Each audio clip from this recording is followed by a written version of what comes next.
Online classes में आप सभी का स्वागत है। ऑनलाइन क्लासेस की इस श्रृंखला में हम राजस्थान का भूगोल पढ़ रहे हैं। राजस्थान के भूगोल में हमने अंत में कल जो क्लास ली थी जिसमें वन्यजीव अभयारण्य के बारे में चर्चा की थी। वन्यजीवों की सुरक्षा के लिए अनेक कदम उठाए गए, जिनमें सुरक्षा से संबंधित अनेक प्रावधान हैं, जिनमें राज्य में चलने वाले जीवों की सुरक्षा के लिए जो अब कार्यक्रम चलाए जा रहे हैं, जिसमें से हमने राष्ट्रीय उद्यानों की चर्चा की थी, हमने 3+2 की, और उसके बाद कल 25 वन्यजीव अभयारण्यों की चर्चा की थी।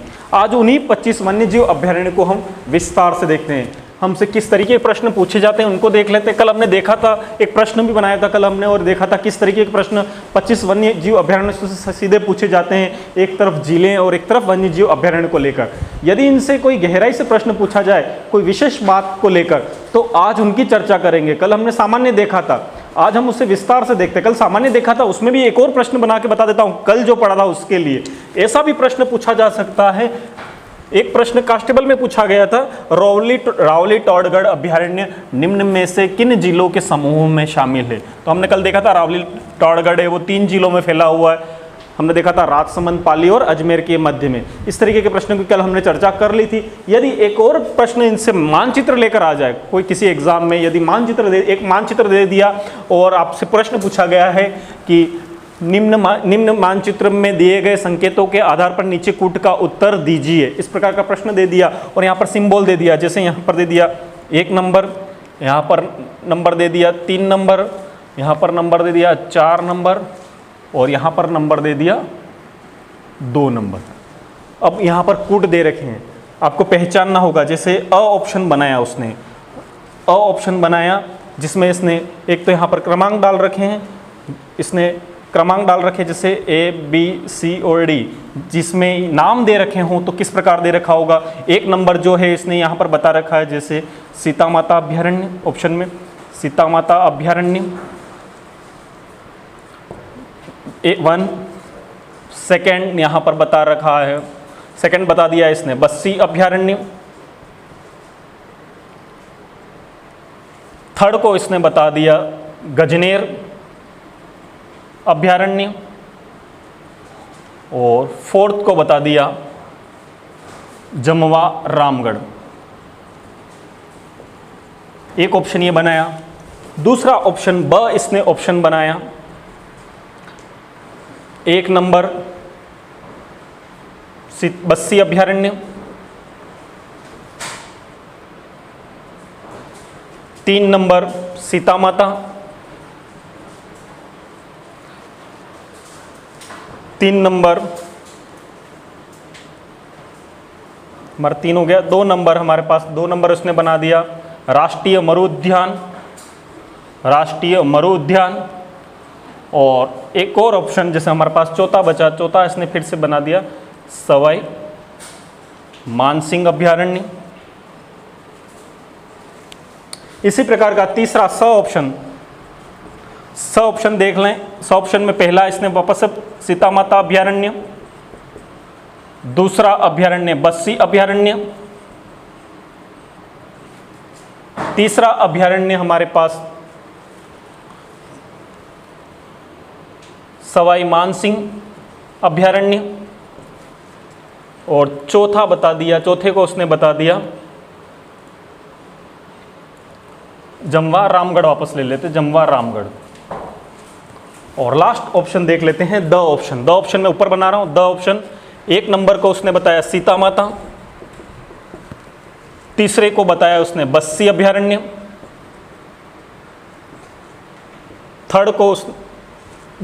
तीसरे को बताया उसने बस्सी अभयारण्य, दूसरे को उसने बताया गजनेर अभयारण्य और फोर्थ को बताया उसने सवाई मानसिंह अभयारण्य। तो इस प्रकार के प्रश्न दे दे मानचित्र देकर, तो उसमें हमें उत्तर छाटना होगा। तो यहाँ का उत्तर क्या होगा हमारे पास, द इसका उत्तर होगा। देखिए हम सीता माता अभयारण्य हमने पढ़ा है, यहाँ पर जिला आपको पता होना चाहिए। कल ही मैंने बात की थी मानचित्र से प्रश्न पूछ ले, तो इस तरीके के प्रश्न पूछा जा सकता है। देखो 1 नंबर यहाँ पर क्या है, प्रतापगढ़ जिला है, तो यहाँ पर क्या हो गया, सीता माता अभयारण्य हो गया। 1 नंबर क्या हो गया, सीता माता अभयारण्य। 3 नंबर यहाँ पर हमने पढ़ा, यहाँ पर क्या है, चित्तौड़गढ़। चित्तौड़गढ़ में कौन सा अभयारण्य पढ़ा हमने, बस्सी अभयारण्य पढ़ा था, और हमने पढ़ा था यहाँ पर भैंसरोडगढ़ अभयारण्य। तो इनमें से कोई भी जो नाम आए, बस्सी भैंसरोडगढ़। हमने पढ़ा था ये 2 नंबर यहाँ पर क्या है, बीकानेर है, यहाँ पर गंगानगर है, यहाँ पर हनुमानगढ़ है। यदि मानचित्र आपको पता है तो ही आप इसका उत्तर निकाल सकेंगे। तो गजनेर अभ्यारण्य, जिसकी हमने कल नाम से पढ़ा था कि गजनेर अभ्यारण्य कहाँ पर है, तो हमने देखा था ये कहाँ पर है, बीकानेर में। आज उसी की चर्चा हम विस्तार से भी करेंगे। तो गजनेर अभ्यारण्य, तो ये बीकानेर में कौन सा हो गया, 2 नंबर गजनेर अभ्यारण्य हो गया। और यहाँ पर हमने पढ़ा था, यहाँ पर क्या है, सवाई माधोपुर, आगे करौली, और ये क्या है, धौलपुर। तो सवाई माधोपुर में हमने पढ़ा था सवाई मानसिंह अभ्यारण्य, मैंने कहा था सवाई मानसिंह जंतुआलय आए तो जयपुर में है, जबकि सवाई मानसिंह अभ्यारण्य आया तो ये कहाँ पर है, सवाई माधोपुर में। सवाई मानसिंह अभ्यारण्य भी सवाई माधोपुर में और रणथंभौर भी सवाई माधोपुर में है। तो इस प्रकार ये उत्तर क्या सही होता, द उत्तर इसका सही होता। ऐसे प्रश्न को सोल्व करने के लिए हमें यहाँ पर मैप भी पता होना चाहिए, मानचित्र में जिले भी पता होने चाहिए। दूसरी बात यहाँ से हमें क्या पता होना चाहिए, जिले के साथ साथ में अभ्यारण्य और अभ्यारण्य के साथ में जिले। एक मानचित्र में जिले याद होने चाहिए, स्थिति कहाँ पर है कौन से जिले की। उसके साथ साथ में हमने कल जो पढ़ा था, एक तरफ वन्य जीव और एक तरफ जिले जो पढ़े थे उसे हमें याद करना है। आगे हम इसी की चर्चा करते हैं। आज एक एक अभ्यारण्य को लेकर चर्चा करेंगे। तो एक प्रश्न हमने अभी कल जो आया था उसमें कैसा आया था, जैसे कांस्टेबल में पूछा गया था, रावली टोडगढ़ का संबंध निम्न में से किस जिला समूह से है। तो वहां पर उसका उत्तर कौन सा सही होगा, रावली टोडगढ़ हमने पढ़ा था, कल देखा था। कहाँ पर है, किसके जिले में, राजसमंद, पाली और हमारे कहाँ पर, अजमेर में। अजमेर का जो रावली टाटगढ़ जो अलग निकला हुआ भाग है वहाँ पर है। तो इन 3 जिलों के मध्य में फैला हुआ है। तो हमने कहा था 3 संभागों में फैला हुआ। तो वापस प्रश्न रिपीट करके पूछ ले आपको, निम्न में से कौन सा अभ्यारण्य तीनों संभाग में फैला हुआ है, या 3 संभागों में फैला हुआ, या तीनों संभाग के नाम आए, इस तरीके के प्रश्न पूछे जा सकते हैं। तो आज हम एक एक अभ्यारण्य की चर्चा करेंगे। तो आज 25 वन्यजीव अभ्यारण्यों को विस्तार से देखेंगे हम, जो इनमें कुछ खास होगा उनके बारे में चर्चा करेंगे।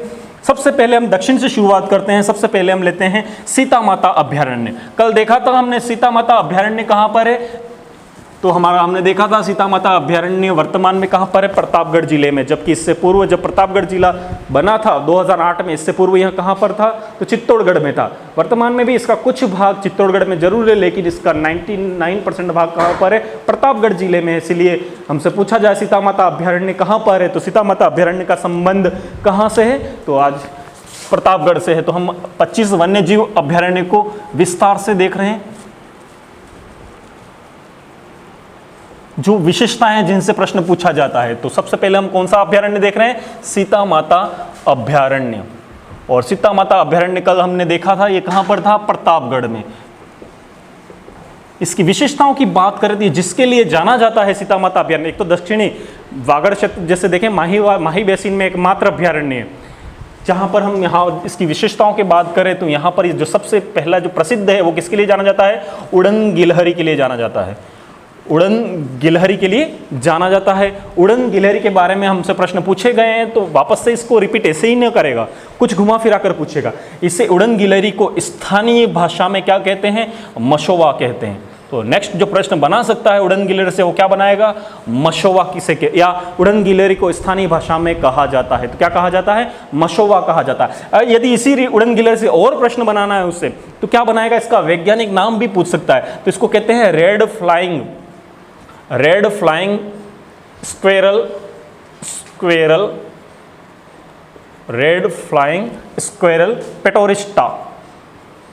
पेटारिस्टा। पूरा नाम याद नहीं रहे तो चल जाएगा, रेड फ्लाइंग स्क्वेरल याद रखोगे तो आप सोल्व कर दोगे। तो आपको स्थानीय, ये तो शायद ही पूछा जाए किसी अगर डीप एग्जाम में, किसी RS प्री वगैरह में पूछा जाए तो अलग बात है। सामान्य एग्जामों में हमें ये याद रखना है कि इसे स्थानीय भाषा में क्या कहते हैं, तो मशोवा कहते हैं। यह इवनिंग के समय सूर्यास्त के बाद दिखाई देती है। यह अधिकांश कब दिखाई देती है, सूर्यास्त के बाद दिखाई देती है। और यह इसका मुख्य जो वृक्ष है, जिस वृक्ष पर सर्वाधिक पाई जाती है, जिसका भोजन पर इस पर निर्भर है, वो कौन सा है, महुआ के वृक्ष। यह महुआ के वृक्षों पर सर्वाधिक पाई जाती है। इसका मुख्य भोजन महुआ के वृक्ष से संबंधित है, इसलिए इस वृक्ष पर पाई जाती है। और अब यहीं पर देख लेते हैं कि महुआ के वृक्षों की अधिकता किस अभ्यारण्य में पाई जाती है, तो कौन सा अभ्यारण्य आ गया, सीता माता अभ्यारण्य। तो महुआ के वृक्ष भी किस अभ्यारण्य में पाए जाते हैं, हमको वनस्पति, प्राकृतिक वनस्पति और ये दोनों चैप्टर एक साथ करके कॉम्बिनेशन करके पूछ ले।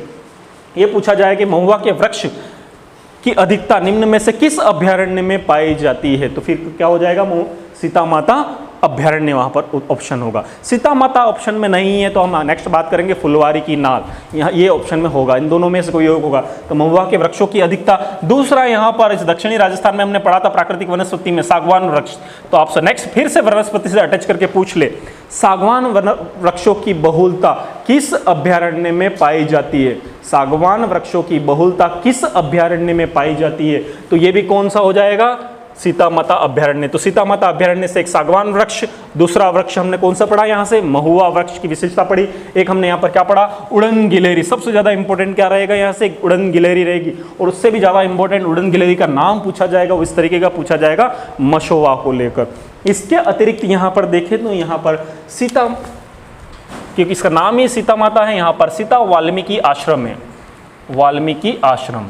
ऐसा माना जाता है कि सीता माता वनवास के समय में यहाँ पर आकर रुके थे। तो सीता माता वाल्मीकि आश्रम यहाँ पर स्थित है।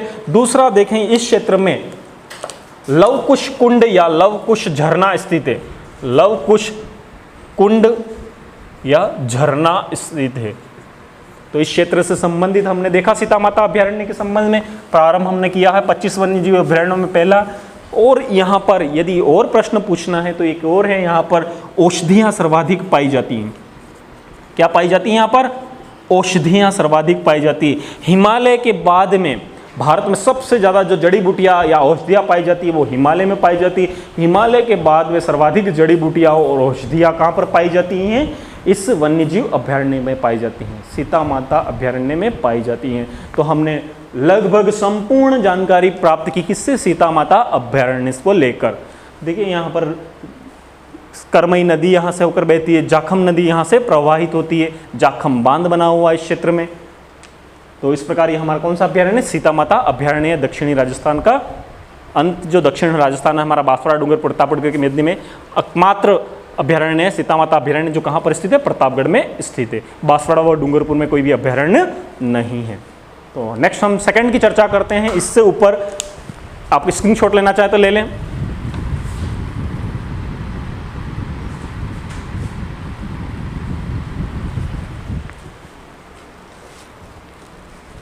नेक्स्ट देखें हम बस्सी अभ्यारण्य। बस्सी अभ्यारण्य कहाँ पर है? बस्सी अभ्यारण्य है वो चित्तौड़गढ़ में है। बस्सी, ऐसे बस्सी आप पढ़ेंगे क्षेत्र कहाँ जगह है, कस्बा है, वो कहाँ पर है? जयपुर में है। लेकिन बस्सी अभ्यारण्य की बात आए तो वो कहाँ पर है? चित्तौड़गढ़ में। ठीक है, तो आप कहीं पढ़े तो बस्सी दो हैं, बस्सी राजस्थान में। यदि आपको बस्सी किसके बारे में, कस्बे के बारे में पूछा जाए तो बस्सी कहाँ पर है? जयपुर में। जबकि बस्सी अभ्यारण्य कहाँ पर है? तो बस्सी अभ्यारण्य कहाँ पर है? चित्तौड़गढ़ में है। और यह सबसे ज़्यादा किसके लिए जानी जाती है? चीतल, चीतल के लिए जानी जाती है। चौसिंगा, यही चौसिंगा क्या है? यहाँ का चित्तौड़गढ़ का क्या है? शुभंकर है। जब हम शुभंकर पढ़ेंगे तो चीतल की स्थली मानी जाती है इसको, किसको? बस्सी अभ्यारण्य को। कहाँ पर है? चित्तौड़गढ़ में। यहाँ पर दो पर्वत श्रृंखलाओं या श्रेणियों का संगम होता है। किस किस का? अरावली, और एक तरफ अरावली है और दूसरी तरफ कौन है? विंध्याचल है। तो दो का संगम होता है यहाँ पर, एक तरफ अरावली आती है और एक तरफ कौन आती है? विंध्याचल श्रेणी। तो दो श्रेणियों का संगम किस अभ्यारण्य में होता है? तो किस अभ्यारण्य में होता है? एक बस्सी अभ्यारण्य में होता है, एक आगे हम रामगढ़ विषधारी की चर्चा करेंगे उसमें भी होता है। तो यहाँ पर अरावली और विंध्याचल का क्या होता है? संगम होता है। यदि आप भौतिक प्रदेश पढ़े हैं तो आपको समझ में आ गया होगा कि हमने पढ़ा था चित्तौड़गढ़ तक से आगे कौन सी श्रेणी फैली हुई? विंध्याचल श्रेणी फैली हुई। जबकि अरावली का कौन सा भाग? मैसा का पठार वाला भाग। कहाँ पर, कहाँ हमने पढ़ा था? मैसा का पठार किस में पढ़ा था? अरावली में पढ़ा था। जबकि विंध्याचल श्रेणी में चित्तौड़गढ़ में क्या प्राप्त होता है? हमें चूना पत्थर वगैरह प्राप्त होता है। तो इस प्रकार अरावली और विंध्याचल का क्या है? इस बस्सी अभ्यारण्य में मिलन स्थल है। यहाँ पर चीतल सर्वाधिक पाए जाते हैं और चौसिंघा सर्वाधिक है, जिसे चित्तौड़गढ़ का क्या कहा जाता है? शुभंकर कहा जाता है। ठीक, इसके बाद नेक्स्ट अभ्यारण्य की बात करते हैं। चित्तौड़गढ़ में ही नेक्स्ट अभ्यारण्य है भैंसरोडगढ़। भैंसरोडगढ़ अभ्यारण्य तेज नुकीली पहाड़ियों के मध्य स्थित अभ्यारण्य है। यहाँ पर तेज ढाल है, यहाँ पर तेज गति की नदियाँ बहती है, ब्राह्मणी नदी वगैरह बहती है, जो पानी गिरने के कारण यहाँ पर तेज ढाल बने हुए हैं, नुकीली पहाड़ियाँ पाई जाती हैं। किस अभ्यारण्य में? भैंसरोडगढ़। तो हमारा तीसरा अभ्यारण्य कौन सा है? भैंसरोडगढ़। और भैंसरोडगढ़ कहाँ पर है? यह चित्तौड़गढ़ में है। भैंसरोडगढ़ अभ्यारण्य भी कहाँ पर है? चित्तौड़गढ़ में है।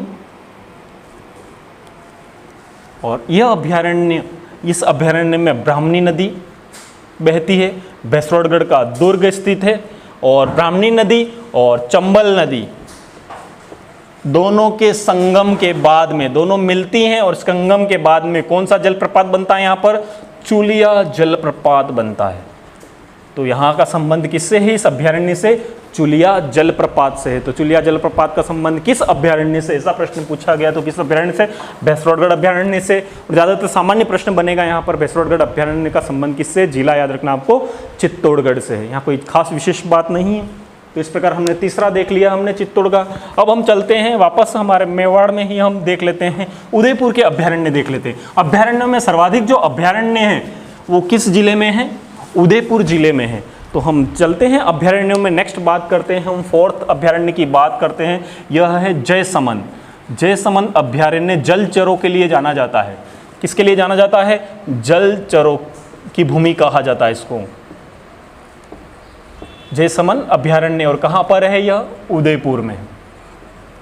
इसके पूर्व में हमने पढ़ा था कौन सा पठार है? लसाड़िया का पठार स्थित है। इसके पूर्व में कौन सा पठार है? लसाड़िया का पठार स्थित है। उदयपुर के दक्षिण में स्थित जयसमंद अभयारण्य जो जलचरों की भूमि के नाम से जाना जाता है। यहाँ हमने पढ़ा था, जब हमने झीलें वगैरह पढ़ी थी तो पढ़ा था इसके किनारे रूठी रानी का महल है, इसी में हवा महल है। तो हम फुलवारी की नाल देख रहे हैं जिसमें हमने देखा यह उदयपुर जिले में है। महाराणा प्रताप की कर्मस्थली है। उड़न गिलेरी का दूसरा स्थल है। यहाँ पर महुआ वृक्षों की बहुलता पाई जाती है। साथ में ही देखें हम फुलवारी की नाल में, तो यहाँ पर वाकल नदी का उद्गम होता है। आगे देखते हैं हम उदयपुर के ही नेक्स्ट, उदयपुर में नेक्स्ट देखते हैं सज्जनगढ़ के नाम से। सज्जनगढ़ वन्यजीव अभयारण्य, यह हमारा छठा वन्यजीव अभयारण्य होगा सज्जनगढ़। सज्जनगढ़ जी कहाँ पर है? उदयपुर में। तो सज्जनगढ़ वन्यजीव अभयारण्य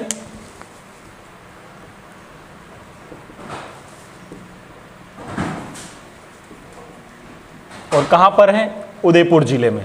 इस वन्यजीव अभयारण्य की बात करें, यह पूर्व में 2012 से पूर्व में यह क्या था? राज्य का सबसे छोटा था, लेकिन अब वर्तमान में यह राज्य का दूसरा छोटा वन्यजीव अभयारण्य है। 5.6 किलोमीटर, 5.19 भी कहीं पर लिखा हुआ मिलेगा, 5.6 वर्ग किलोमीटर में फैला हुआ वन्यजीव अभयारण्य है। किस जिले में है? उदयपुर में है। उदयपुर शहर के पास से ही इसका प्रारंभ होता है, फतेह सागर के पीछे से इसका पूरा भूभाग प्रारंभ होता है। राज्य का दूसरा छोटा वन्यजीव अभयारण्य है। 2012 में वन्यजीव अभयारण्य कौन सा? सरिस्का अ बन जाने के कारण, सरिस्का अ मात्र 3 किलोमीटर वर्ग किलोमीटर में फैला हुआ है, इसलिए सबसे छोटा कौन सा है? सरिस्का अलवर। सरिस्का अ अलवर है, वो सबसे छोटा है। दूसरा सबसे छोटा वन्यजीव अभयारण्य कौन सा है? सज्जनगढ़। सज्जनगढ़ की और बात करें तो यहाँ पर जो जंतुआलय था शहर में, गुलाब बाग जंतुआलय, उसको भी कहाँ पर शिफ्ट कर दिया गया? सज्जनगढ़ जंतुआलय के रूप में स्थापित कर दिया गया। यहीं पर मृगवन भी स्थित है। देखो सज्जनगढ़ से हमें क्या क्या मिल जाता है? यहाँ पर ही क्या है? जंतुआलय। यहाँ पर क्या स्थापित कर दिया है? जंतुआलय को यहीं शिफ्ट कर दिया गया है। जो गुलाब बाग जंतुआलय था उसको, यहीं पर क्या है? मृगवन है। और यहाँ पर यह राज्य का पहला क्या है? जैविक उद्यान है। यहाँ पर अप्रैल 2015 में राज्य का पहला जैविक उद्यान बनाया गया है। तो राज्य का पहला क्या है? जैविक उद्यान है। यहाँ पर क्या है? मृगवन भी है। यहीं पर क्या है? जंतुआलय। जब हम जंतुआलय पढ़ेंगे तो एक जंतुआलय हो गया, यहीं पर मृगवन क्षेत्र स्थित है 7 मृगवनों में, और यहाँ पर क्या है? जैविक उद्यान है। दूसरी विशेषता क्या है? राज्य का सबसे दूसरा छोटा वन्यजीव अभयारण्य है। सबसे छोटा मैंने बात बता दिया आपको, फिर पढ़ेंगे भी, सरिस्का अलवर अ है। तो इस प्रकार सज्जनगढ़ वन्यजीव अभयारण्य भी कहाँ पर है? उदयपुर जिले में। इसके जो टीलेनुमा भूमि यहाँ पर, क्योंकि पहाड़ियाँ हैं, सज्जनगढ़ ऊंची चोटी वगैरह है, तेज ढाल वाली, यहाँ पर भी लगभग पहाड़ियाँ। ये जो टीलेनुमा पहाड़ियाँ, इनको यहाँ पर क्या कहा जाता है? हमोकी भू। टीलेनुमा भूभाग को क्या कहते हैं? हमोकी भूभाग। स्थानीय भाषा में हमोकी भू कहा जाता है। टीलेनुमा भूभाग को स्थानीय भाषा में, टीलेनुमा भूभाग को स्थानीय भाषा में क्या कहा जाता है? हमोकी भू कहा जाता है। इसी सज्जनगढ़ वन्यजीव अभयारण्य में ह्यूमन एटोनॉमी पार्क बना हुआ है। कौन सा पार्क? Human autonomy park. कहाँ पर बना हुआ? किस वन्यजीव अभयारण्य में बना हुआ है? तो सज्जनगढ़ वन्यजीव अभयारण्य में बना हुआ है। इस प्रकार हमने छठा वन्यजीव अभयारण्य पढ़ा, कौन सा? सज्जनगढ़। आगे चलते हैं हम नेक्स्ट सज्जनगढ़ के बाद में कुंभलगढ़ वन्यजीव अभयारण्य। हमने पढ़ा था कल कुंभलगढ़ वन्यजीव अभयारण्य मेवाड़ व मारवाड़ या कह सकते हैं हम दो संभागों में फैला हुआ, मेवाड़ व मारवाड़ या फिर दो संभाग, जोधपुर संभाग व उदयपुर संभाग, या फिर कह सकते हैं 3 जिलों के मध्य फैला हुआ हमारे पास नेक्स्ट अभयारण्य कौन सा है, कुंभलगढ़ वन्यजीव अभयारण्य। तो कुंभलगढ़ को लेकर हमें स्थान वगैरह भी पूछे जा सकते हैं, इसलिए कुंभलगढ़ वन्यजीव अभयारण्य याद रखना है। हमने कल देखा था इसके बारे में, यह हमारे यहाँ पर उदयपुर, राजसमंद और पाली, इन तीनों के मध्य फैला हुआ। उदयपुर और राजसमंद दोनों किस संभाग में, उदयपुर संभाग में, पाली किस संभाग में, जोधपुर संभाग में। इसे क्या कहा जाता है, मारवाड़ कहा जाता है, और इसे क्या कहा जाता है, मेवाड़। तो जिस तरीके का प्रश्न है मेवाड़ व मारवाड़ में कौन सा है, इस प्रकार आ गया। या फिर आपको पूछा जाए उदयपुर और जोधपुर संभाग में या दो संभागों के मध्य में स्थित है, तो हमें जिस तरीके के प्रश्न पूछे जाएं उसका जवाब है। उदयपुर और राजसमंद इनके बीच में हमने पढ़ा था, यहाँ पर कौन सा पठार है, हमने पढ़ा था यहाँ पर भोराट का पठार है। तो भोराट का पठार किस वन्यजीव अभयारण्य में है, तो कुंभलगढ़ वन्यजीव अभयारण्य में। यहाँ पर देखें हम गोगुंदा, जरगा, कुंभलगढ़ जैसी पहाड़ियाँ स्थित हैं इसमें, और कुंभलगढ़ का दुर्ग भी यहीं पर स्थित है। इन्हीं में एक पढ़ी थी हमने, दर्रा पढ़ा था, जिलावल का दर्रा। कौन सा दर्रा पढ़ा था हमने, जिलावल का दर्रा, जो राजसमंद को कुंभलगढ़ दुर्ग से जोड़ता है, या इसी को कहते हैं जीरावल का दर्रा। तो जिलावल या जीरावल का दर्रा इस अभयारण्य में स्थित है, जो राजसमंद को कुंभलगढ़ दुर्ग से जोड़ता है। यहीं से किस नदी का उद्गम होता है, बनास नदी का उद्गम होता है। यहीं से किस नदी का उद्गम होता है, बनास नदी का उद्गम होता है। यह ऐसा वन्यजीव अभयारण्य है, इसके पश्चिम से निकलने वाली नदियां हैं वो कहाँ जाती हैं, लूणी बेसिन में जाती हैं। इसके पूर्व वाली जो नदियां हैं वो कहाँ जाती हैं, चंबल बेसिन में मिलकर कहाँ जाती हैं, बंगाल की खाड़ी में जाती है। तो अरब सागर का अपवाह तंत्र भी निकलता है यहाँ से, और बंगाल की खाड़ी का अपवाह तंत्र भी यहाँ से प्रारंभ होता है।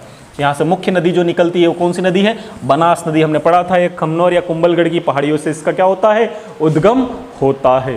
तो इस प्रकार हमने मुख्य अभयारण्य पढ़ा, कौन सा, कुंभलगढ़ अभयारण्य। यहाँ पर राज्य की एकमात्र पैंथर परियोजना संचालित है। यदि आपसे पूछा जाए पैंथर परियोजना किस अभयारण्य में संचालित है, तो किस अभयारण्य में संचालित है, कुंभलगढ़ वन्यजीव अभयारण्य में संचालित है।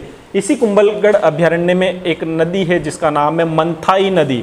ये मंथाई नदी किसकी सहायक नदी पड़ी थी हमने, जवाई की सहायक नदी। इसी के किनारे कौन सा मंदिर स्थित है, जैन रणकपुर मंदिर स्थित है। जैन रणकपुर मंदिर 1444 खंभों वाला जैन रणकपुर मंदिर मंथाई नदी पर स्थित है। मंथाई नदी यहाँ से उद्गारित होती है कुंभलगढ़ वन्यजीव अभयारण्य से, और किस में मिलती है, जवाई में मिलती है, और जवाई का पानी लूणी से अरब सागर में, यानी कि अरब सागर का अपवाह तंत्र भी है इसमें। और बनास नदी हमने देखा था, बनास नदी किस में मिलती है, चंबल में मिलती है, चंबल यमुना में, और इस प्रकार कहाँ पहुँचता है इसका जल, बंगाल की खाड़ी में। इसलिए यहाँ पर दोनों तरह का अपवाह तंत्र पाया जाता है। तो यहाँ पर हमने पढ़ा जैन रणकपुर मंदिर स्थित है मंथाई नदी पर। नेक्स्ट देखें, इसमें यहाँ पर भेड़िए बहुत अधिक पाए जाते हैं। राजसमंद का जो शुभंकर हम पढ़ेंगे वो कौन है, भेड़िया है। भेड़िया सर्वाधिक पाए जाते हैं, जिसको स्थानीय भाषा में घंटेल कहा जाता है। यहाँ पर भेड़ियों को क्या कहा जाता है, स्थानीय भाषा में घंटेल कहा जाता है। तो इस प्रकार हमारे पास हमने पढ़ा कुंभलगढ़ वन्यजीव अभयारण्य। तो आप अगर स्क्रीनशॉट लेना चाहे तो ले लें, वीडियो को पुश करके आप 1-2 बार देख लें, या फिर आप जो मैप बनाया उसमें नोट कर लें, या एक अतिरिक्त मैप बनाएं एक का, जिस प्रकार आपको सुविधा लगे उस प्रकार करना है तो देख लें आप। नेक्स्ट हम अभयारण्य की ओर चलते हैं, रावली टॉडगढ़ की तरफ। हम देखेंगे रावली टॉडगढ़ अभयारण्य के बारे में। रावली टॉडगढ़ अभयारण्य भी हमने कल कहा था, यह 3 संभागों के मध्य स्थित है। कल हमने जब चर्चा की थी रावली टॉडगढ़ के बारे में तो हमने देखा था यह कितने संभागों के मध्य स्थित है, 3 संभागों के मध्य स्थित है। रावली टाड़गढ़ देखें, यह कर्नल जेम्स टॉड हैं, इन्हीं के नाम पर है Todgarh. Todgarh colonel James Tod की कार्यस्थली रही है, यहीं पर निवास करते हैं। यहाँ पर दुर्ग बना हुआ, गढ़ बना हुआ, इसलिए इसको कहते हैं टाड़गढ़। यह रावली टाड़गढ़ क्षेत्र है वो अजमेर से निकला हुआ भूभाग है। हमने पढ़ा था जब स्थिति, विस्तार, आकार, आकृति, जब सीमाओं की चर्चा कर रहे थे तो मैंने कहा था राज्य के 2 ऐसे जिले हैं जो खंडित जिले हैं, यानी संगठित नहीं। हमने पढ़ा था इस प्रकार अजमेर है, अजमेर का एक भाग इस प्रकार बाहर निकला हुआ है। एक चित्तौड़ का भी देखा था रावत भाटा। यह अजमेर जिला मुख्य है और ये रावली टाड़गढ़ है। इस रावली टाड़गढ़ के इस तरफ जो जिला है ये कौन सा है, राजसमंद है, और इस तरफ जो जिला है वो कौन है, पाली है। तो यहाँ से इस प्रकार कौन आ रहा है, पाली आ रहा है, इस तरफ से कौन आ रहा है, राजसमंद आ रहा है, और ये कौन है, अजमेर का रावली टाटगढ़ है। ज़्यादातर हिस्सा किसका है? अजमेर के रावली टाटगढ़ का हिस्सा आता है इस अभ्यारण्य में। तो 3 जिलों के मध्य में फैला हुआ है, कौन सा? रावली टाटगढ़ अभ्यारण्य। 3 जिलों के मध्य में फैला हुआ। यहीं से प्रश्न कांस्टेबल में भी पूछा गया था, तो ध्यान रखना है, पाली है, अजमेर है और राजसमंद, 3 मुख्य जिले। मुख्य जिला कौन सा? अजमेर। इन 3 जिलों के बीच में फैला। पाली वो किस संभाग में हो गया? देखो 3 संभागों में भी फैला हो गया। प्रश्न को घुमा फिरा कर वापस पूछ ले। जोधपुर संभाग हो गया हमारे पास, अजमेर स्वयं में संभाग है, अजमेर संभाग, और राजसमंद किस संभाग में? उदयपुर संभाग में। इस प्रकार रावली टाटगढ़ कितने संभागों में फैला हुआ? 3 संभागों में फैला हुआ। उसके अलावा कह सकते हैं यह किस में आ गया? मारवाड़। इस किस में आ गया? मेरवाड़ा। इसको क्या कहा जाता था? मेरवाड़ा। और इसे क्या कहा जाता है? मेवाड़। तो 3 रियासत काल के 3 नाम है, मारवाड़, मेरवाड़ा और मेवाड़। जिस तरीके का प्रश्न पूछा जाए, किसी भी तरीके से हमसे पूछ ले तो आपको इसका जवाब देना है। देखें, इस अभ्यारण्य में या 3 जिलों में फैला हुआ, मुख्यतः यहाँ पर स्थल को लेकर प्रश्न पूछा जा सकता है। तो हमने देख लिया इसको, रावली टाटगढ़ अभ्यारण्य को। नेक्स्ट बात करते हैं हम, नेक्स्ट अभ्यारण्य की चर्चा करते हैं, माउंट आबू अभ्यारण्य। माउंट आबू वन्यजीव अभ्यारण्य, जिसकी स्थापना 2008 में इसको वन्यजीव अभ्यारण्य का दर्जा मिलता है। थोड़ा सा टाइम भी इसको याद रखना, क्यों याद रखना है तभी हम चर्चा करेंगे। देखते हैं कौन सा अभ्यारण्य देख रहे हैं हम, माउंट आबू वन्य जीव अभ्यारण्य। सब जानते हैं माउंट आबू कहाँ पर है? तो सिरोही में। जिला कौन सा है? सिरोही में। यह सर्वाधिक ऊंचाई पर स्थित वन्यजीव अभ्यारण्य। सर्वाधिक ऊंचाई पर स्थित वन्यजीव अभ्यारण्य हमारा कौन सा होगा? तो सर्वाधिक ऊंचाई पर स्थित वन्यजीव अभ्यारण्य वो कौन सा है? माउंट आबू वन्यजीव अभ्यारण्य। इसकी जो मान्यता मिली है वो कब मिली है? 2008 में। वन्यजीव अभ्यारण्य का दर्जा इसे कब मिला है? 2008 में। दूसरा, यह इससे लास्ट में भी वर्तमान में सबसे नवीनतम वन्यजीव अभ्यारण्य कौन सा है? तो हम पढ़ेंगे सरिस्का अ। यह दूसरा, नीचे से दूसरा, यह कौन सा वन्यजीव अभ्यारण्य? 2008 में जिसको मान्यता मिलती है। इससे पूर्व में जो, इसके बाद में किसको मिलती है? 2012 में, तो वो मिलती है सरिस्का अ को। कुछ 2012 से पहले सबसे अंतिम रूप से बनने वाला वन्यजीव अभ्यारण्य कौन सा था? माउंट आबू। और वर्तमान में सबसे अंतिम रूप से जिसको मान्यता मिली हुई है वो कौन सा है? सरिस्का अ। यह सबसे ऊंचाई पर स्थित वन्यजीव अभ्यारण्य। जब हमने वनस्पति पढ़ी थी तब हमने कहा था यहाँ पर एक जहरीली घास पाई जाती है, इसका नाम क्या था? कारा। तो यहाँ पर एक जहरीली घास पाई जाती है, वो कौन सी? कारा। विश्व में एकमात्र मिलने वाली वनस्पति टिकिलपटेरा आबूनस, नाम से पता चल जाएगा। आबूनस यदि आया तो, आबूनस नहीं आया तो थोड़ा सा ध्यान रखना है आपको। टिकिलपटेरा आबूनस ऐसी वनस्पति है जो विश्व में एकमात्र कहाँ पर मिलती है? यहाँ पर मिलती है। यह हम सब ने जानते हैं, किसके लिए जाना जाता है? जंगली मुर्गों के लिए जाना जाता है। इसका सिंबल भी पढ़ेंगे हम। सिरोही का जो सिंबल है वो क्या है? जंगली मुर्गा है। यदि प्रश्न और थोड़ा सा घुमा फिरा कर पूछे तो यहाँ पर एक चिपकली पाई जाती है जिसका नाम है ग्रीन मुनिया। ग्रीन मुनिया या युबलेफेरिस। युबलेफेरिस ये क्या है? चिपकली है। किसकी प्रजाति है? चिपकली की प्रजाति है। नाम यदि पूछा जाए कि आपको ग्रीन मुनिया का संबंध किससे है, तो चिपकली से है। और इसका संबंध कहाँ से है? माउंट आबू सिरोही से। यहीं पर हमने घास की बात की थी। कौन सी घास? बांस। हमने कहा था जब हमने पढ़ा था सागवान वन क्षेत्र राजस्थान का दक्षिणी वाला, उसके साथ में मैंने 2 घास बताई थी। बांस वाली घास का नाम बताए थे, रामबास और केवड़ा बास। थोड़ा सा प्रश्न ज़्यादा घुमा फिरा कर आ गया। बांस का संबंध बांसवाड़ा जिले से है, लेकिन कौन से बांस? राम बांस व केवड़ा बांस का संबंध किससे है? तो यह किससे संबंध है? माउंट आबू सिरोही से है। तो यह राज्य का सबसे ऊंचाई पर स्थित, वर्ष भर लगभग हरा भरा रहने वाला है। और इस क्षेत्र में मुख्य रूप से जो है वनस्पति वो है कारा है, टिकिलपटेरा आबूनस है। और यहाँ पर एक जीव के बारे में ग्रीन मुनिया, ये विलेफिस और जंगली मुर्गों के लिए जाना जाता है। ठीक है, झील वगैरह हमने सब पढ़ लिए हैं, इस क्षेत्र से संबंध पढ़ लिया था हमने। नेक्स्ट हम बात करते हैं माउंट आबू के बाद में, नेक्स्ट चलते हैं हम वन्यजीव अभ्यारण्य की ओर चर्चा करते हैं हम। दक्षिण पूर्वी राजस्थान के वन्यजीव अभ्यारण्य को चर्चा कर लेते हैं। पहले दक्षिण पूर्व में हमने देखे बस्सी देख लिया, बेसरोडगढ़ देख लिया। उससे थोड़ा सा और ऊपर की ओर चलते हैं, देख लेते हैं दर्रा अभ्यारण्य। दर्रा अभ्यारण्य हमने कल कहा था दर्रा अभ्यारण्य के बारे में कि शेष बचा हुआ मुकुंदरा अभ्यारण्य का शेष बचा हुआ जो भाग रह गया, लगभग 83 वर्ग किलोमीटर जो बचा हुआ शेष भाग रह गया, यह शेष भाग किस नाम से जाना जाता है? दर्रा अभयारण्य के रूप में जाना जाता है। वर्तमान में इसे शामिल भी कर लिया है, बाघ परियोजना में ये उसी में शामिल हो जाता है, लेकिन फिर भी ये किताबों में अलग से लिखा हुआ है। तो दर्रा अभयारण्य हमारी जो वन रिपोर्ट प्रस्तुत करती है राजस्थान सरकार की प्रतिवेदन है जो 2019-20 का, उसमें भी इसको अलग से दे रखा है। तो इसलिए मैंने यहाँ पर आपको ये बता दिया है। राजस्थान का जो वन प्रतिवेदन है 2019-20 का, उसमें इसमें लिख रखा है दर्रा अभयारण्य के बारे में। वहाँ पर 27 वहाँ पर क्या चर्चा की गई उसको बता देता हूँ। वहाँ पर ये चर्चा की गई है कि राजस्थान में कितने राष्ट्रीय वन हैं, तो राष्ट्रीय उद्यान कितने राष्ट्रीय वन्यजीव उद्यान हैं, तो 3 दे रखे हैं। हाल ही में 2 मान्यता मिली है, तो यहाँ से, और वन्यजीवों कितने बता रखे हैं? 25 वन्य जीव अभयारण्य कितने बता रखे? 27 बता रखे हैं। और क्योंकि 2 हम यहाँ से ले जाते हैं और यहाँ पढ़ देते हैं 3 + 2, तो शेष कितने बच गए? 25। तो इस प्रकार मैंने यहाँ पर 3 + 2 और इसको कितने बताए हैं? 25 बताए। ये सब मैंने कहाँ से लिए है? राजस्थान वन रिपोर्ट का जो प्रतिवेदन आता है उससे मैंने ये आंकड़े प्रस्तुत किए।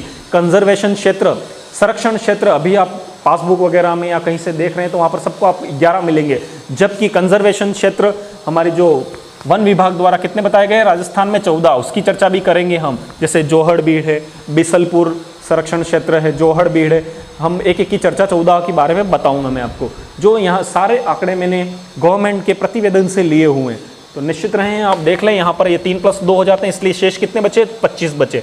तो हम 25 वन्यजीव इन्हीं की चर्चा कर रहे हैं। तो दर्रा अभयारण्य की बात करें, यहाँ पर दे रखा है इसलिए मैं आपसे चर्चा कर रहा हूँ। दर्रा अभयारण्य मुख्य रूप से किस जिले में है? कोटा में। मुख्य रूप से किसका, कहाँ पर विस्तार इसका? कोटा में। जो शेष बचा हुआ मुकुंदरा का भाग है वो कोटा। यहाँ पर ये किसके लिए जाना जाता है? तो तोते के लिए जाना जाता है। कौन सा तोता? हीरामनी तोता, जो मनुष्य की आवाज़ बोलता है, हीरामनी तोता, जिससे क्या कहा जाता है? हिंदुओं का आकाश लोचन।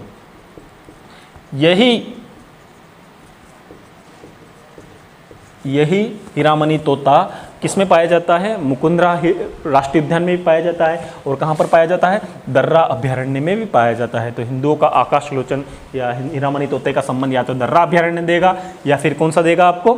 मुकुंदरा अभयारण्य, राष्ट्रीय उद्यान भी दे सकता है। तो दोनों में जो मिले वो। तो दर्रा अभयारण्य कहाँ पर है? कोटा में। नेक्स्ट बात करते हैं हम जवाहर सागर वन्यजीव अभयारण्य। जवाहर सागर वन्यजीव अभयारण्य चंबल नदी में फैला हुआ और घड़ियालों के लिए जाना जाता है। तो नेक्स्ट हम बात करते हैं जवाहर सागर वन्यजीव अभयारण्य, और ये भी कहाँ पर है? मुख्य रूप से कोटा में।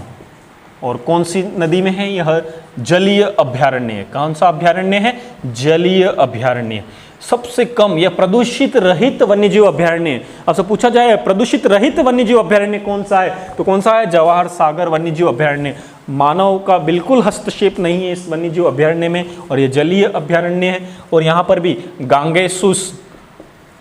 गांगेसूस या जिसे कहा जाता है गंगा डॉल्फिन कहा जाता है, वो जीव पाया जाता है। साथ में क्या पाया जाता है? घड़ियाल पाए जाते हैं। तो घड़ियाल पाए जाते हैं। गांगेसूस या गंगा डॉल्फिन का संबंध किससे है? तो या तो जवाहर सागर वन्यजीव अभयारण्य मिलेगा, या आगे हम बात कर रहे हैं किसके बारे में? राष्ट्रीय चंबल घड़ियाल वन्यजीव अभयारण्य के बारे में। तो उसमें और इन दोनों में पाए जाते हैं, क्योंकि दोनों ही कहाँ पर है? चंबल नदी में।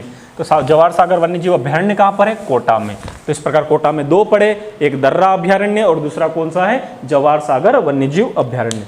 तीसरे की बात करते हैं हम वन्यजीव अभयारण्य की, और तीसरा वन्यजीव अभयारण्य है हमारा, जिसका नाम है राष्ट्रीय, इसका नाम है, लेकिन यह राष्ट्रीय उद्यान का दर्जा इसे प्राप्त नहीं है। राष्ट्रीय चंबल घड़ियाल वन्यजीव अभयारण्य।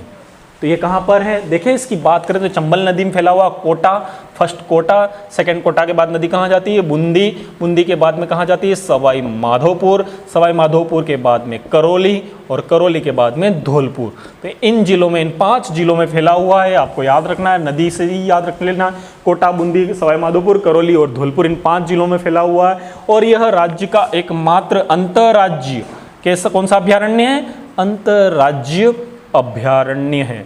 अंतर्राज्यीय अभयारण्य यानी कि 3 राज्यों के मध्य में फैला हुआ है। एमपी, राजस्थान और यूपी, 3 राज्यों में फैला हुआ अभयारण्य है। तो राज्य का एकमात्र अंतर्राज्यीय अभयारण्य। यह भी किस प्रकार का है? जलीय अभयारण्य। कौन सी नदी में है? तो चंबल नदी में, नाम से पता है आपको, चंबल नदी में फैला हुआ है। वही ये किसके लिए जाना जाता है? तो यह किसके लिए प्रसिद्ध है? घड़ियालों की स्वर्ग कह सकते हैं हम, जिस प्रकार पक्षियों का स्वर्ग हम केवलादेव को पढ़ते हैं, इसी प्रकार घड़ियालों का स्वर्ग कहे तो किसको कह सकते हैं हम? राष्ट्रीय चंबल घड़ियाल वन्य जीव अभ्यारण्य को कह सकते हैं। घड़ियाल है, इसके अलावा वही गांगेसूस या इसको कहते हैं गंगा डॉल्फिन पाई जाती है। तो इस प्रकार ये हमारा वन्य जीव इंपॉर्टेंट है। एकमात्र कौन सा है ये इंपॉर्टेंट रहेगा? अंतर्राज्यीय अभ्यारण्य। मध्य प्रदेश, राजस्थान और यूपी 3 राज्यों के मध्य में स्थित वन्यजीव अभ्यारण्य है। आगे हम चर्चा करते हैं नेक्स्ट वन्यजीव अभ्यारण्य की। तो हम चलते हैं 12 में। 12 में है शेरगढ़ वन्यजीव अभ्यारण्य। शेरगढ़ वन्यजीव अभ्यारण्य सर्पों के लिए जाना जाता है। यहाँ पर सर्वाधिक जो सर्प की प्रजातियां पाई जाती है। कहाँ पर? शेरगढ़ वन्यजीव अभ्यारण्य में। देखिए शेरगढ़ वन्यजीव अभ्यारण्य के बारे में चर्चा करें। शेरगढ़ वन्यजीव अभ्यारण्य कहाँ पर है? नाम शेरगढ़ है लेकिन यहाँ पर शेर नहीं है। शेरगढ़ वन्यजीव अभ्यारण्य कहाँ पर है? पहला तो कल देखा भी था हमने, ये कहाँ पर है? 12 में। यहाँ की मुख्य नदी जो है इस क्षेत्र की वो कौन सी नदी है? परवन नदी। यहीं पर शेरगढ़ दुर्ग स्थित है, जिसे कौन सा दुर्ग कहते हैं? कोषवर्धन दुर्ग भी कहते हैं। कौन सा दुर्ग है? कोषवर्धन दुर्ग। और ये किसके लिए जाना जाता है? तो सर्पों के लिए जाना जाता है। आपको पूछा जाए निम्न में से कौन से वन्यजीव अभ्यारण्य में सबसे अधिक सर्प पाए जाते हैं या सर्पों की क्या पाई जाती हैं? प्रजातियां पाई जाती हैं। तो सर्पों की प्रजातियों का संबंध या सर्पों का संबंध किस उद्यान से है? तो किस उद्यान से? शेरगढ़ वन्यजीव अभ्यारण्य से। और है कहाँ? तो ये कहाँ पर है? 12 जिले में है। नेक्स्ट नाम करते हैं। नाम उसका क्या है? रामगढ़ विषधारी। रामगढ़ विषधारी वन्यजीव अभ्यारण्य। नाम ऐसा लगेगा विषधारी से तो आप उससे संबंध सर्प से लगा दे, जबकि इसका संबंध सर्प से नहीं है ना। तो थोड़ा यहाँ पर नाम शेरगढ़ है लेकिन यहाँ शेर का संबंध नहीं है। रामगढ़ विषधारी, रामगढ़ विषधारी वन्यजीव अभ्यारण्य। और कहाँ पर है? यह बूंदी में। वो 12 में था और ये कहाँ पर है? बूंदी में है। ये किसके लिए प्रसिद्ध है? यहाँ पर बाघ परियोजनाओं के अतिरिक्त बाघ पाए जाते हैं। बाघ परियोजना के अतिरिक्त बाघ कहाँ पाए जाते हैं ऐसा पूछा जा सकता है आपको। बाघ परियोजनाओं के अतिरिक्त बाघ कहाँ पर पाए जाते हैं? तो यह रामगढ़ विषधारी में पाए जाते हैं। क्यों? क्योंकि सवाई माधोपुर का जो हमारा रणथंभौर है उससे ये टच में है। तो बाघों को नहीं पता होता है कि हमें इस आगे कौन सा वन्यजीव अभ्यारण्य प्रारंभ हो रहा है। रामगढ़ विषधारी शुरू हो रहा था, हमें वहाँ नहीं जाना, ऐसा नहीं है। इसलिए घूमते हुए कहाँ चले जाते हैं? रामगढ़ विषधारी में आ जाते हैं। इसलिए ये बाघ परियोजना के अतिरिक्त यहाँ बाघ पाए जाते हैं। और ऐसा भी है कि इसको फ्यूचर में बाघ परियोजना के रूप में संचालित भी किया जाने का प्रस्ताव लिया गया है। तो शायद राजस्थान की चौथी बाघ परियोजना भी हो जाए, लेकिन अभी नहीं है। आपसे तो ऐसा पूछा जाएगा बाघ परियोजनाओं के अतिरिक्त या विचरण करते हुए बाघ कहाँ पाए जाते हैं। जहाँ पर बाघ परियोजना नहीं है फिर भी विचरण करते हुए बाघ कहाँ पाए जाते हैं? तो रामगढ़ विषधारी वन्यजीव अभ्यारण्य कहाँ पर? बूंदी में पाए जाते हैं। इसे बाघों का जच्चा घर कहते हैं। बाघों का जच्चा घर पूछ ले आपसे, बाघों का जच्चा घर का संबंध किससे है? तो फिर किससे है? रामगढ़ विषधारी से। यहीं पर अरावली और विंध्याचल का मिलन स्थल है। हमने पहले भी पढ़ा था संगम बस्सी में, और यहाँ पर भी अरावली व विंध्याचल का, आपसे पूछ ले अरावली व विंध्याचल का मिलन स्थल किस अभ्यारण्य से? तो ये भी क्या होगा?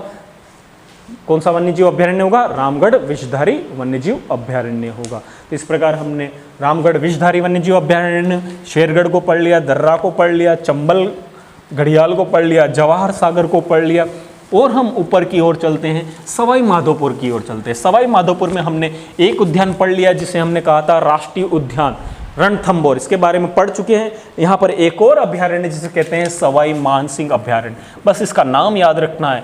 यह कौन सा अभ्यारण्य है? सवाई मानसिंह अभ्यारण्य है। और अभ्यारण्य कहाँ पर है? तो सवाई माधोपुर में है। ऐसा कहा जाता है कि जो जयपुर के शासक है उनका अधिकांश संबंध किससे था? सवाई माधोपुर के इसरदा गांव से था। तो इसरदा गांव कहाँ पर है? सवाई माधोपुर में है। यहीं पर, इसलिए इसका नामकरण किससे? सवाई मानसिंह से है। तो सवाई मानसिंह अभ्यारण्य कहाँ है? तो सवाई माधोपुर में। ज़्यादा इससे कोई हमारा संबंध नहीं है। तो हम ये नेक्स्ट पढ़ लिया सवाई मानसिंह अभ्यारण्य। और आगे चलते हैं हम नेक्स्ट करौली में। हम करौली की तरफ चले। करौली में सबसे प्रमुख जो अभ्यारण्य जिसको कहते हैं केला देवी अभ्यारण्य। देखो ये भी इंपॉर्टेंट अभ्यारण्य, केला देवी अभ्यारण्य राज्य का दूसरा बड़ा वन्यजीव अभ्यारण्य। अभी तक प्रश्न नहीं पूछा गया। यदि प्रश्न कहीं गहराई से निकालता है तो राज्य का दूसरा बड़ा वन्य जीव अभयारण्य। और ये कौन सा है वन्य जीव अभयारण्य? कितने वर्ग किलोमीटर में? 676 वर्ग किलोमीटर, 67 वर्ग किलोमीटर में फैला हुआ है। यह राज्य का दूसरा बड़ा वन्यजीव अभयारण्य। एक हमने पढ़ा था जिसे राष्ट्रीय वन्यजीव अभयारण्य का दर्जा मिल गया, कौन सा? राष्ट्रीय मरु उद्यान। वो कितने में फैला हुआ था? 3162 वर्ग किलोमीटर में। हमने जब पढ़ा था इसको, ये कौन सा था? राष्ट्रीय मरु उद्यान। यह सबसे बड़ा था। उसके बाद में दूसरा बड़ा कौन सा है? केला देवी अभयारण्य। और ये कहाँ पर है केला देवी अभयारण्य? करौली में।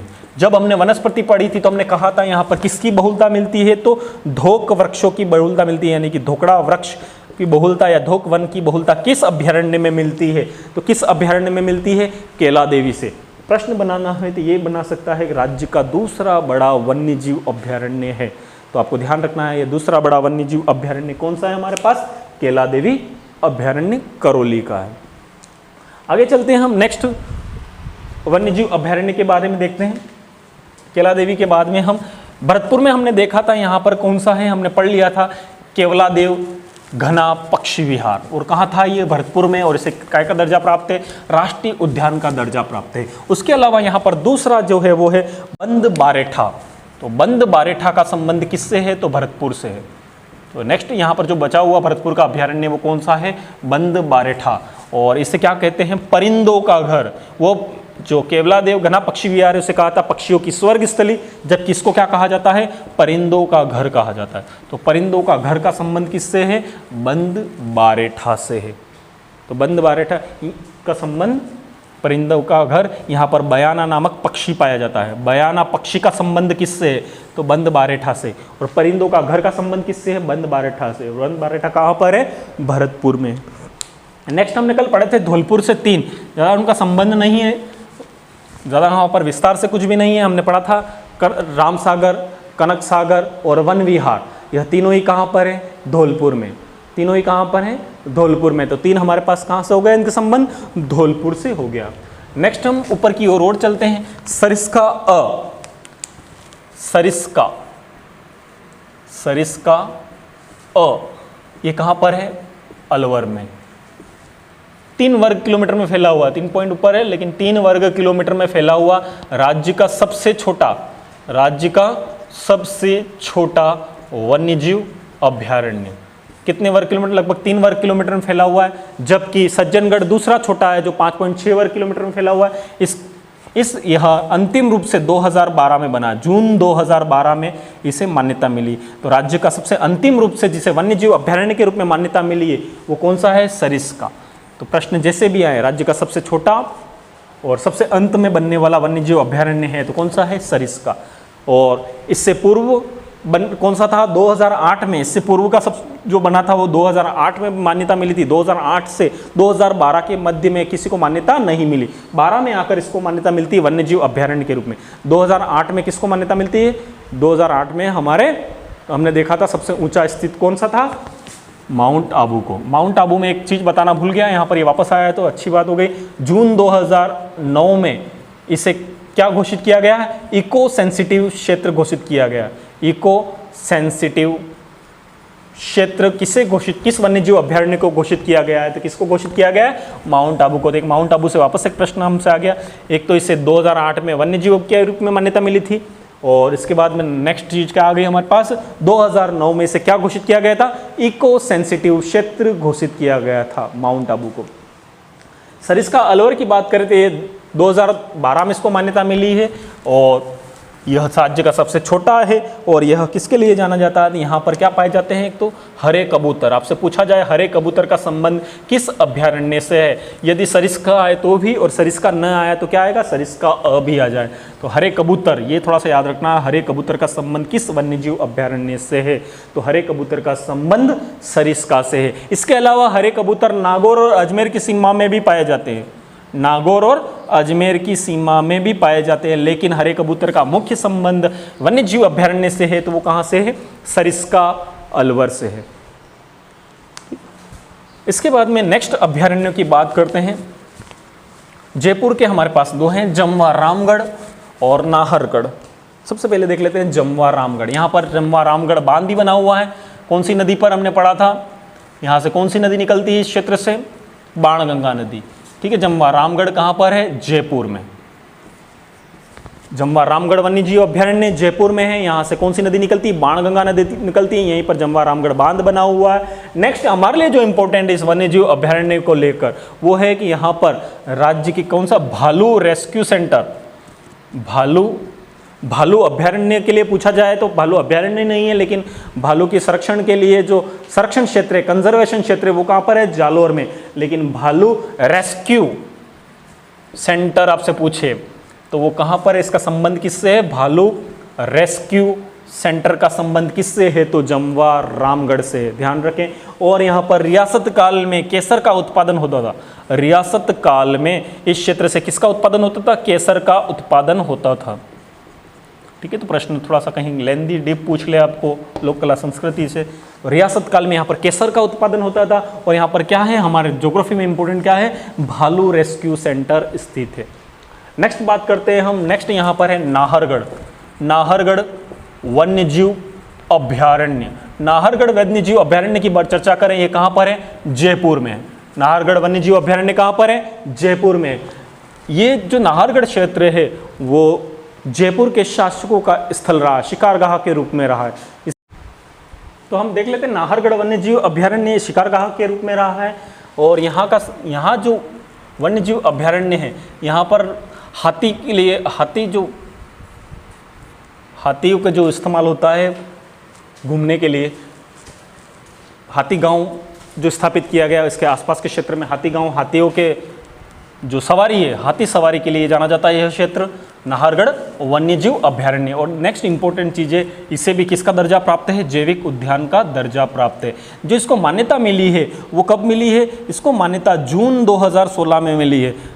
थोड़ा सा इसको लेकर कन्फ्यूजन है, बहुत सारी किताबों में दे रखा है कि राज्य का पहला जैविक उद्यान है, जबकि सबसे पहला जैविक उद्यान अप्रैल 2015 में किसको बनाया गया है, किसको मान्यता मिली है, सज्जनगढ़ को मिली है। और जनवरी 2016 में किसको मिली है, माचिया सफारी को मिली है। जनवरी 2016 में माचिया सफारी को मिली है। और जून 2016 में किसको मिली है, नाहरगढ़ को मिली। तो तीसरा होना चाहिए वन्यजीव अभ्यारण्य। और 2 अभी प्रस्तावित है, अभेड़ा कोटा में और मरुधरा बीकानेर में। तो थोड़ा सा कन्फ्यूज़न है इसको लेकर, मैं आपके सामने कल जो प्रतिवेदन है गवर्नमेंट का उससे भी आंकड़े लेकर बता दूंगा। वहाँ पर भी स्पष्ट लिख रखा है, डेट दे रखी है कि इसको कब मिली है, जून 2016 में मिली है। जबकि पहला कौन सा है, 2015 में किसको मिली है, अप्रैल 2015 में सज्जनगढ़ को मिली हुई है। तो जिस तरीके का प्रश्न आपसे पूछा जाए उसका जवाब देना। ये जैविक उद्यान का दर्जा प्राप्त हुए नाहरगढ़ वन्यजीव अभ्यारण्य को। तो ये वन्यजीव अभ्यारण्य भी है और इसे जैविक उद्यान का दर्जा भी प्राप्त है। इसके आगे चलते हैं हम। नेक्स्ट हमारे पास रहा है गजनेर वन्यजीव अभ्यारण्य। गजनेर वन्यजीव अभ्यारण्य कहाँ पर है, बीकानेर में। गजनेर वन्यजीव अभ्यारण्य कहाँ पर है, बीकानेर में।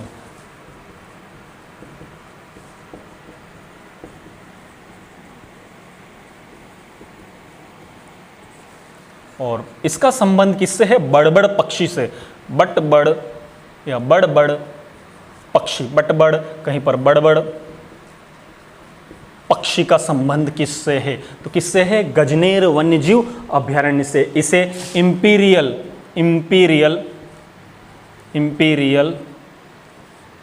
सैंड ग्राउंड कहा जाता है। इंपीरियल सैंड ग्राउंड कहा जाता है। तो इंपीरियल सैंड ग्राउंड पूछे आपको, या फिर पूछे बड़बड़ पक्षी का संबंध किससे है, तो गजनेर वन्यजीव अभ्यारण्य से। और कहाँ पर है यह, बीकानेर में। यहीं पर इसी अभ्यारण्य को मरुधरा, यहीं पर इसी में ही मरुधरा जैविक उद्यान प्रस्तावित है। तो मरुधरा जैविक उद्यान का संबंध किस जिले से है, तो किस जिले से है, बीकानेर जिले से है। हम पांचों की वापस से चर्चा कर लेंगे जैविक उद्यानों की। तो मरुधरा जैविक उद्यान कहाँ से, इस गजनेर वन्यजीव अभ्यारण्य से, जहाँ पर बड़बड़ पक्षी या इंपीरियल सैंड ग्राउंड का संबंध किस से है, तो किससे है, गजनेर वन्यजीव अभ्यारण्य से। अंतिम रूप से हमारे पास एक लास्ट बचा हुआ है ताल छापर चूरू। हमने पढ़ा था द्रोणाचार्य की क्या है, तपोस्थली है। द्रोणाचार्य की तपोस्थली ताल छापर किसके लिए जाना जाता है, हमारे राजकीय पशु चिंकारा के लिए जाना जाता है। राजकीय आर्थिक घरेलू पशु हमने पढ़ चुके हैं, वो ऊंट के बारे में, पशुधन में। अभी हम पढ़ेंगे राजकीय पशु के बारे में। तो नेक्स्ट हमारा अभ्यारण्य अंतिम रूप से ताल छापर। और ताल छापर वन्यजीव अभयारण्य कहाँ पर है? यह चूरू जिले में है, ताल छापर वन्यजीव अभयारण्य। मुख्य रूप से किसके लिए जाना जाता है? चिंकारा के लिए जाना जाता है। चिंकारा कृष्ण मृग या काला हिरण के लिए प्रसिद्ध है। और यह किस द्रोणाचार्य की क्या है? तपोस्थली, तपोस्थली। यहाँ पर हमने घास की भी बात की थी। कौन सी घास की बात की थी? जो इसको खाते हैं, कोमल घास थी एक, माचिया साइप्रस और मोथिया। कोमल घास, मोथिया, माचिया साइप्रस, ये क्या है? घास के प्रकार। मोथिया जो पूछे या माचिया साइप्रस का संबंध किस उद्यान से है? तो ताल छापर चूरू से है। चिंकारा कृष्ण मृग या काले हिरण के लिए जानी जाती है। और द्रोणाचार्य की क्या है? तपोस्थली। चिंकारा के बाद में बात करें तो इसे 1981 में राजकीय पशु का दर्जा प्राप्त है। किसका दर्जा प्राप्त है? राजकीय पशु का दर्जा प्राप्त है। और इसका वैज्ञानिक नाम की बात करें तो इसका वैज्ञानिक नाम क्या है? गजेला, गजेला। इसका वैज्ञानिक नाम क्या है? गजेला, गजेला इसका वैज्ञानिक नाम है। इस प्रकार हमने राजस्थान के 25 वन्यजीव अभयारण्यों की आज चर्चा की। 25 वन्यजीव अभयारण्यों की चर्चा करने का प्रयास किया, जिसमें जो भी प्रश्न, कैसे भी प्रश्न आपको घुमा फिरा कर अंदर से भी पूछ ले तो निश्चित आप कर सकते हैं। यदि आपको एक बार में नहीं समझ में आए तो वीडियो को वापस से रिवाइज करें, वापस से पूछ करके देखें और आप बार बार पढ़ने का प्रयास करें। जैसा कि हमारे शिक्षा मंत्री ने कहा है कि रीट का आयोजन बहुत जल्दी ही किया जाएगा। सितंबर माह में उन्होंने कह दिया है कि सितंबर माह में हम क्या करेंगे? रीट का आयोजन करेंगे। तो निश्चित हमें कम दिन मिलेंगे। कब हमारा लॉकडाउन खुलेगा और कब से हमारी रेगुलर क्लासें लगेंगी कोई फिक्स नहीं है। शायद हमें रेगुलर क्लासें लेने का मौका मिले ना मिले, उससे पहले ही एग्ज़ाम की डेट आ गई तो आपके पास कम समय में है। तो कम समय में ऐसा नहीं लगे कि आप अब तैयारी करें। आप तैयारी अभी भी शुरू कर रहे हैं तो आज से भी शुरू की है तो शुरू कर दें। और BSTC वालों के लिए भी अच्छी खबर है, जो BSTC करना चाह रहे हैं। जैसा कि मैंने पूर्व में वीडियो में बताया था, सरकार ने कह दिया कि इसी माह में अंत तक, यानी कि 10 दिनों में कहा तो इसी माह के अंत तक ये क्या जारी कर देंगे? टाइम टेबल जारी कर देंगे। क्योंकि अभी हमें इनको स्कूल के सेंटर चाहिए, बच्चों को दूर दूर बिठाने के लिए नए सेंटर बनेंगे कुछ, और जल्द ही इस महीने के अंत तक में टाइम टेबल आ जाएगा और अगले माह में इसकी परीक्षा का आयोजन हो जाएगा। तो 12th की परीक्षा का आयोजन होते ही ये फिर से किससे BSTC एग्ज़ाम करवाएंगे? हमने कहा था शिक्षा विभाग द्वारा, शिक्षा विभाग, प्रारंभिक शिक्षा विभाग के पंजीयक शिक्षा बोर्ड बीकानेर के द्वारा किसका आयोजन किया जाएगा? BSTC परीक्षाओं का आयोजन किया जाएगा। इसी प्रकार सरकार ने स्पष्ट कर दिया, शिक्षा मंत्री के द्वारा कल स्पष्ट कर दिया गया है कि हम सितंबर माह में किसका आयोजन करेंगे? रीट का आयोजन करेंगे।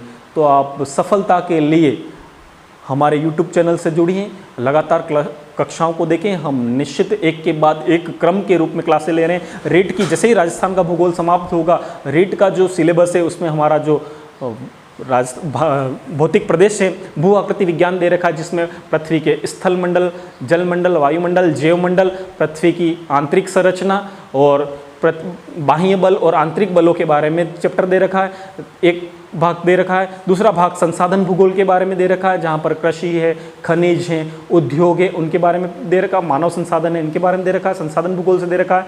इसके बाद में तीसरा चैप्टर है भारत का भूगोल। ये तीनों ही टॉपिक हमारे बाकी रहेंगे, उनकी एक एक क्लासें लेंगे हम। और राजस्थान भूगोल तो चल ही रहा, जो रीट वाले हैं जो उनके सिलेबस में उसको काट लें और वो वीडियो आप पढ़ लें। और सभी पढ़ें तो भी कोई नुकसान नहीं है, अभी आपके पास समय है। तो कोई और एग्ज़ाम भी हो गया तो उसमें भी आपको फ़ायदा दिलाएगा। तो निश्चित आप इस YouTube क्लासेस से लाभ लें। और यदि आपको लगता है कि इसमें कोई सुझाव हो, आपको लग रहा है कि इसमें कुछ कन्फ्यूज़न है या आपको कोई समझ में नहीं आ रहा है, तो आप हमारे जो कमेंट बॉक्स में आप सुझाव दें, तो हम उसमें ये प्रयास करेंगे कि अगली कक्षाओं में क्या कमी रही है उसको पूरा करने का प्रयास करेंगे। धन्यवाद।